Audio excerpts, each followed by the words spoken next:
You know that feeling a lot of us have right now about AI? That little bit of anxiety in the back of your mind that you're already falling behind? Well, today, we're going to tackle that feeling head on.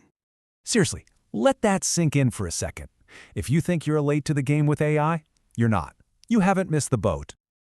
Okay, but here's the catch. While you're not late yet, you are at a really critical point. Because if you keep trying to learn AI the way most people are, you will fall behind. And it'll happen fast. See, the real danger isn't being late to the party. It's learning in a way that just leads to more confusion and total burnout. So, why does it feel so ridiculously hard to learn AI? Let's get into it and break down why so many of us feel completely overwhelmed. I'm going to say something that might sound a little blunt, but trust me, it's actually really freeing. You're probably not bad at AI. The issue isn't you. The problem is, most of us are just learning it in completely the wrong order. So does any of this sound familiar? You're jumping between ChatGPT and Gemini and Midjourney, trying to figure them all out at once. You're saving these huge lists of miracle prompts you see online.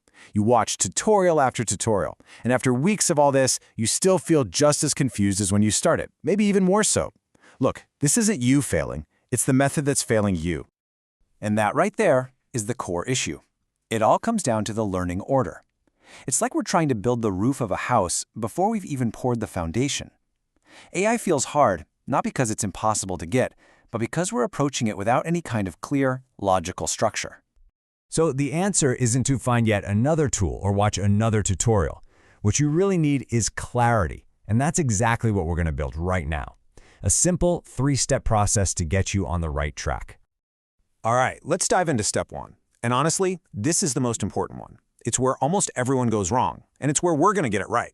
It all begins with a huge shift in how you think about this. I want you to burn this into your brain. It's the mantra for this whole step. Problems are greater than tools. We have to stop chasing the shiny new tools and start focusing on what we actually want to get done. This really breaks it down, right?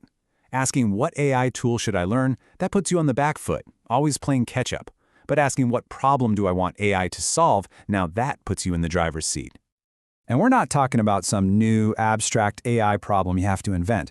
We're talking about the problems you already have right now. If you're in marketing, maybe it's generating leads. In finance, it's creating forecasts. For a student, it could be outlining an assignment. Or for pretty much any professional, it's drafting emails. Just start right there. Start with the stuff you already do every single day. Because here's the thing about AI that nobody really tells you. It's not some brand new subject you have to learn from page 1. It's better to think of it as a multiplier. It magnifies your ability to solve the problems you already understand. If you start without a problem, every AI tool just feels like another piece of confusing software. Okay, so once you've got your problem locked in, you're ready for step 2. This is all about laser focus and building some real, tangible confidence. And the mantra here is just as simple. One tool plus one outcome. This is how we cure that tool hopping addiction. The goal here is just radical simplicity. So pick one AI tool. And you know what? It honestly doesn't matter that much which one you pick. ChatGPT, Gemini, whatever works for you. Then pair it with one very specific task. So not some huge goal like learn marketing. No, it's write one good subject line for an email. Not analyze data, but summarize this one paragraph. Super specific.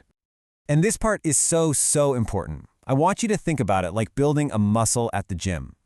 See, real skill with AI isn't about memorizing every single feature. It's about repeating an outcome over and over until it's second nature.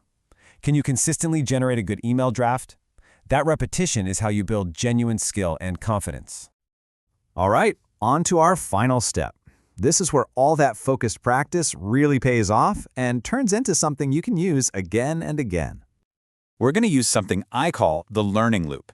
This is where the magic really happens. The key is to build your prompts, not just collect them. So first, you write one simple prompt for your task. Second, you run it, see what it gives you, and then improve it just once. Maybe tweak a word or add a detail.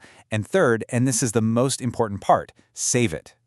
Because a prompt that you've built yourself, that you've refined, that's not just some trick you copied off the internet. It's a skill. It's your skill. It's a repeatable process you now own. And once you have a few of these, AI stops feeling like this unpredictable magic box and starts feeling like a reliable tool.